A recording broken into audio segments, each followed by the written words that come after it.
Non, je vous remercie. Et puis du coup, en voyant ta vidéo, je me disais qu'il y a déjà des liens qui se font. Et puis tu termines sur la question de la subjectivité et sur l'évaluation comme ça, du coup, et le rapport à notre subjectivité. Je pense qu'on va être en plein dans la question que je voulais vous faire visiter. Alors attention, c'est un topo qui va être anxiogène, je vous le dis à l'avance, on risque de manquer d'air. Pourquoi? Parce que si vous lisez bien, normalement à la fin, vous risquez d'en manquer.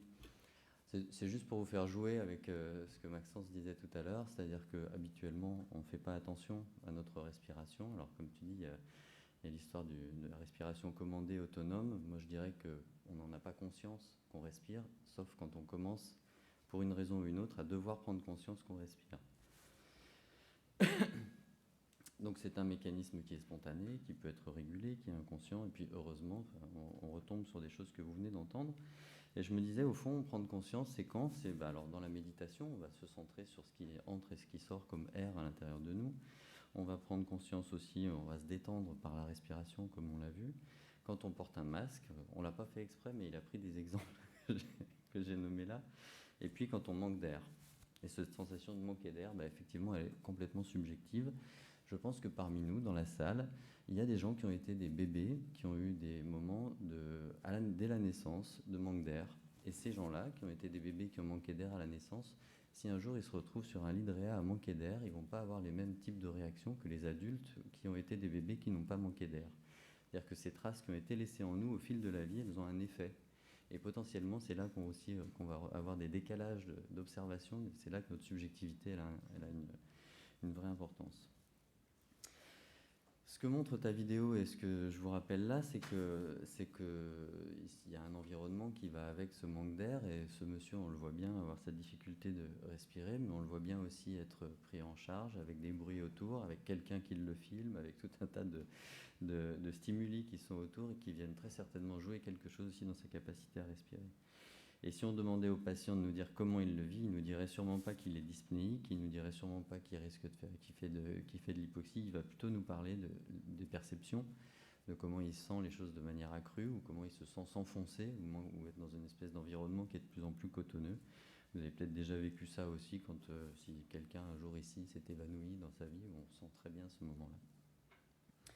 Et puis, il y a des inquiétudes qui arrivent avec ça, c'est-à-dire qu'on va être plus ou moins inquiet pour soi et pour les autres. Qu'est-ce qui m'arrive? Je sens qu'il y a quelque chose qui ne va pas, mais je ne sais pas d'où ça vient, je ne sais pas ce qui se passe, c'est en moi et ça s'effondre à l'intérieur, mais je ne sais pas quoi. Donc voilà, manque d'air, sensation d'étouffement, respiration, recherche d'air, on vient d'en parler, de l'inconfort. Et puis parfois, quand ça dure un peu, on commence à avoir aussi un certain nombre de mécanismes qui se mettent en place du côté des hallucinations. Un mot sur le traumatisme, vous le connaissez tous, ce que c'est que le traumatisme, c'est une effraction, l'incapacité de donner du sens à ce qui nous arrive, c'est la déliaison qui fabrique l'événement, qui vient fabriquer l'événement traumatique, et puis la question de la sidération. Dans ces moments-là, on n'arrive plus à penser, ça vient bloquer aussi la motricité en fonction des événements traumatiques. Et puis cette sidération, elle a des effets qui peuvent être délétères, mais aussi protecteurs, c'est-à-dire que ne plus penser, ne plus bouger, ça peut nous protéger dans certains cas.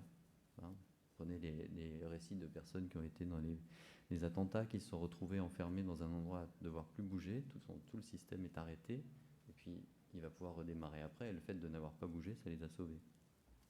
Du moins pour un temps, après il faudra pouvoir l'élaborer.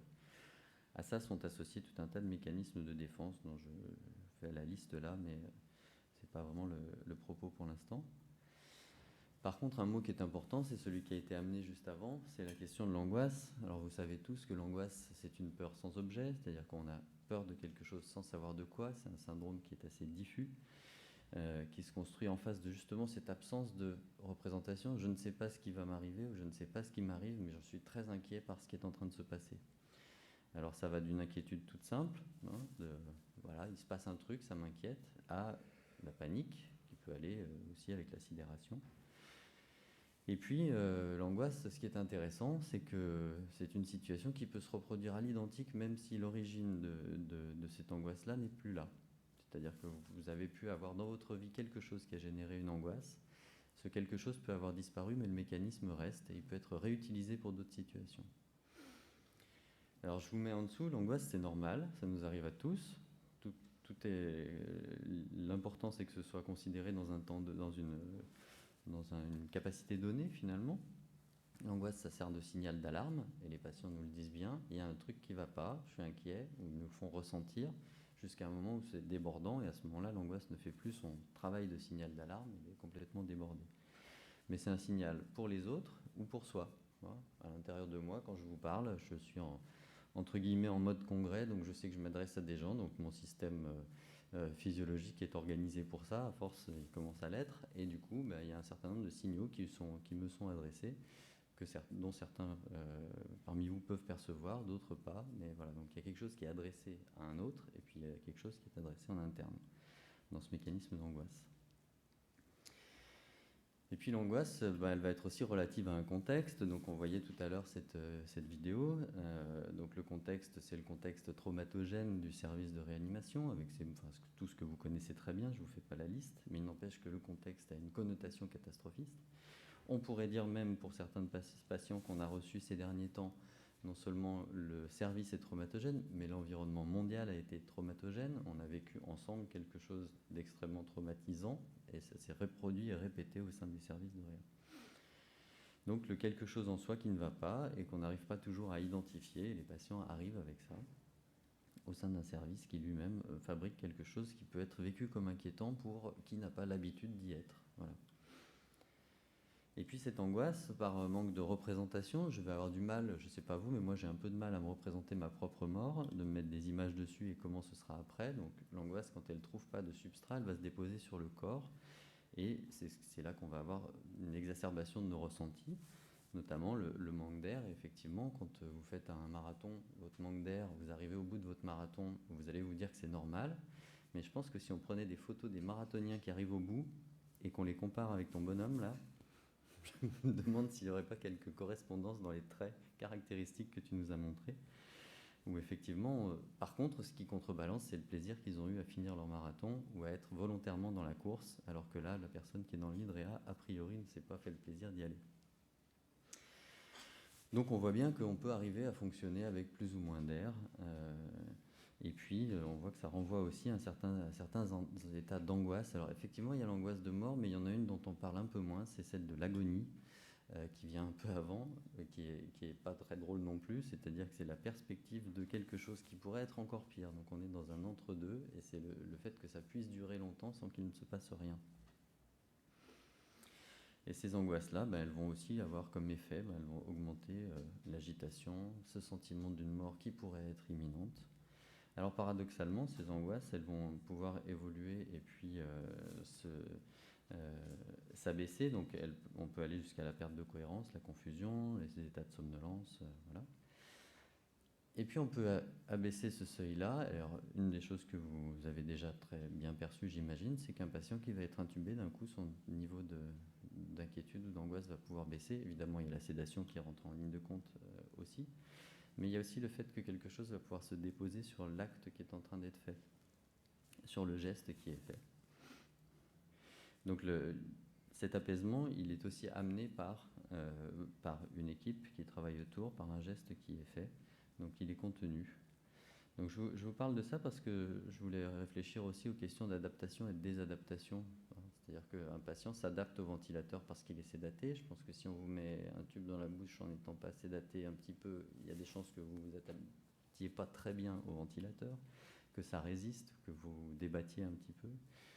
Donc ça veut dire qu'il y a quelque chose de nos résistances qui est comme chanté par la sédation. Si c'est chanté par quelque chose, ça va se retrouver à un autre moment. C'est-à-dire qu'on n'oublie pas les choses, on les met de côté, on les reprend plus tard, on les retravaille. Donc il y a quelque chose qui va échapper à notre contrôle et qu'on pourra retrouver plus tard. C'est un geste qui est assez courant en réanimation, ce geste de l'intubation, mais qui n'est pas anodin pour la personne qui le vit, évidemment. On a entendu dans certains topos parler du Covid et de l'intubation. Vous savez, les gens qui sont sous haut débit, et puis on leur dit on va essayer de vous faire tenir pour éviter l'intubation. Vous voyez qu'en disant une phrase comme celle-ci, vous êtes en train de charger, sans le vouloir, le fait que l'intubation, c'est la punition, c'est le risque de mort. On est en train de charger négativement la perspective de l'intubation. Même si c'est vrai, c'est d'autant plus inquiétant pour le patient qui l'entend. Une de mes collègues témoignait de ces patients qui s'interdisent de dormir pour ne pas être intubés. Donc le niveau de stress qui monte d'autant plus, parce que si jamais ils s'endorment, ils risquent de... Voilà. Au bloc opératoire, c'est la même chose. Je travaille avec une chirurgien autour des prothèses qui travaille beaucoup sur les locaux régionales et sur des anesthésies brèves. Et puis, à un moment, c'est une anesthésiste, elle pose la question au patient s'il veut une AG ou une loco régionale, et la dame demande une AG. L'anesthésiste va naturellement regarder la bouche de la dame, et la dame prend conscience. En fait, elle ne savait pas que pour une anesthésie générale, il fallait être intubé. Ça, c'est la voie populaire. On ne sait pas dans la population que quand on fait une AG, on est intubé. Donc là, elle a pris conscience du truc, du coup, elle a demandé une loco régionale. Mais vous voyez, c'est intéressant les représentations que se font les gens, parce que c'est aussi, nos représentations viennent contenir nos angoisses. Et puis, alors, on aurait peut-être à travailler dans ces moments-là sur l'accompagnement dans l'intubation. On en parlait hier aussi, de comment est-ce qu'on peut accompagner le geste. Alors, un geste et une parole. C'est pas forcément facile parce que les moments d'intubation sont pas toujours des moments bien prévus, bien organisés. Il y a souvent de l'urgence là-dedans. Mais très certainement qu'on pourrait réfléchir à ce qu'on peut dire au patient, avec l'idée que ce qui est dit, c'est peut-être pas forcément ce qui est entendu et compris, mais ça, c'est pas grave. Si la personne qui s'endort emmène quelques mots avec elle, au moment où elle se réveille, ces mots, vous avez peut-être déjà fait cette expérience, il y a des gens qui vous reprennent la conversation qui ne s'est pas arrêtée, ou il y a des mots qui reviennent faire du lien. Ça veut dire qu'on peut se reparler de ça, on peut reprendre, on peut raconter une histoire, on peut refaire du lien et de la continuité dans ce qu'a vécu la personne. Ça, c'est très efficace contre l'angoisse. Et puis, il y a le moment de la désadaptation du ventilateur. Alors, ce qui est intéressant dans ce mot-là, c'est qu'on se désadapte, mais c'est qu'on reprend le contrôle en même temps. Donc, il y a une espèce de lutte comme ça, que vous avez très certainement déjà vu chez les patients. La question de la ventilation spontanée qui revient, le ventilateur qui se met à dire il y a un truc qui ne va pas et qui sonne partout, et pour autant la personne qui commence à redevenir autonome. Donc cette désadaptation, c'est une lutte, mais en même temps une démarche vitale dont je vous parle là. Et puis ça vient parler aussi de cette notion de sevrage, je vais vous en parler juste après. Sevrage, c'est aussi comment on fait pour quitter quelque chose qui nous a soutenus. Alors sur des périodes courtes, on le voit moins, mais peut-être vous avez déjà eu cette expérience-là avec des trachéotomies, par exemple, la difficulté de sevrer des patients qui ont eu une trach pendant un moment ou qui ont été ventilés, intubés pendant longtemps. Pour certains patients vont vous dire que c'est très inquiétant d'arrêter de boucher la trach ou d'être extubé, et vont pouvoir vous dire pour certains que c'est impossible, qu'ils ne se sentent pas capables de pouvoir retrouver tellement ce tube leur apporte une sécurité.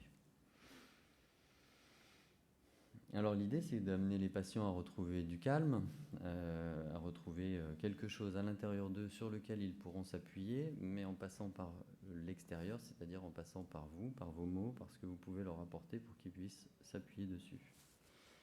L'idée, c'est que cette angoisse, elle va se développer par l'absence de représentation. Donc on a la parole, on a des outils que vous connaissez de mieux en mieux maintenant, l'hypnose, la relaxation. On peut travailler avec des patients dans ces périodes, même dans des périodes critiques. Le son de la voix, le fait de leur parler, d'être avec eux, ça vient descendre un certain nombre d'inquiétudes. Mais ce qui est important, c'est toujours de parler à partir de là où se trouve la personne. C'est-à-dire qu'il faut pouvoir faire le lien avec le contexte, avec là où ils en sont, avec le fait que si on les intube, c'est que, bah oui, pour l'instant, ça va moins bien. Mais ça, on a le droit de le reconnaître, ça ne va pas les tuer, ils sont déjà en train de sentir que ça va moins bien. Si vous leur dites que tout va bien, à ce moment-là, il y a un gap. On peut dire à quelqu'un ça va moins bien et on est en train de vous accompagner pour que petit à petit vous puissiez vous trouver plus apaisé. Je pense que c'est important de ne pas avoir d'inquiétude à dire ces mots-là. Et puis cette sensation, c'était un petit peu aussi l'objet du topo précédent, mais on vient s'appuyer sur un vécu subjectif. Il y a des gens qui ont déjà vécu des sensations d'étouffement, qui vont avoir des capacités de recruter des choses en eux qui seront différentes que d'autres, et c'est important de pouvoir trouver les moyens de ça. Alors, les gens dans ces moments-là sont peut-être pas capables de vous le dire. Par contre, il y a une famille autour qui peut vous dire « Oh, mais oui, il lui est déjà arrivé un accident et du coup, pour vous, ça peut faire des liens et on peut travailler avec ça. » Et puis rapidement, sur l'éveil et le temps de réappropriation, donc vous savez que l'éveil, c'est pas linéaire, on s'endort, on se réveille, etc. Donc on se réapproprie des choses petit à petit, on recrée du lien.